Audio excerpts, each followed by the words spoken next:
Welcome to my channel চাকরির সন্ধানের তরফ থেকে সকলকে স্বাগত জানাই। সকল বেকার চাকরি প্রার্থীদের জন্য আবার একটি গুরুত্বপূর্ণ চাকরির আপডেট নিয়ে আমি চলে এলাম চাকরির সন্ধানে। এবার রাজ্যের সরকারি হাসপাতালে কর্মী নিয়োগ করা হচ্ছে সরাসরি ইন্টারভিউর মাধ্যমে। যে কোনো ভারতীয় নাগরিক অর্থাৎ পশ্চিমবঙ্গের যে কোনো জেলার প্রার্থীরা আবেদন করতে পারবেন। এই ভিডিওটিতে ডিটেলসে সব কিছু বলে দেবো, কেউ কিন্তু স্কিপ করবেন না। চলুন ডিটেলসে দেখে নেওয়া যাক। দেখুন, পদের নাম আছে মেডিকেল অফিসার জেনারেল ডিউটি, 6টি শূন্যপদ আছে।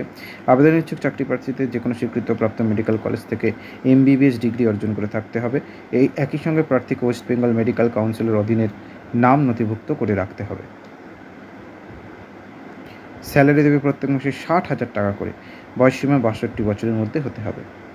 এতে আলাদা করে আবেদন করার কোনো প্রয়োজন নেই, সরাসরি ইন্টারভিউর মাধ্যমে এখানে প্রার্থীদের নিয়োগ করা হচ্ছে। তাই ইন্টারভিউর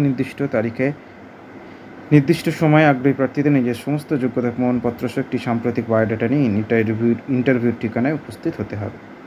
আবেদন ফি সংগৃহীত সেটির প্রার্থীদের মাত্র 50 টাকা, বাকিদের জন্য 100 টাকা।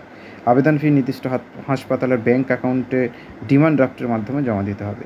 ইন্টারভিউর ঠিকানাটা জেনে নিন। Office of the chief medical officer of health, Suri, Birbhum, DPMU section, room number 7। Interview হবে 26 জুন 2024। ডিসক্রিপশন বক্সে লিঙ্ক থাকবে, আবেদন করতে পারবেন। নেক্সট আপডেট নিয়ে খুব শীঘ্রই হাজির হবো। সকলে ভালো থাকবেন, সুস্থ থাকবেন।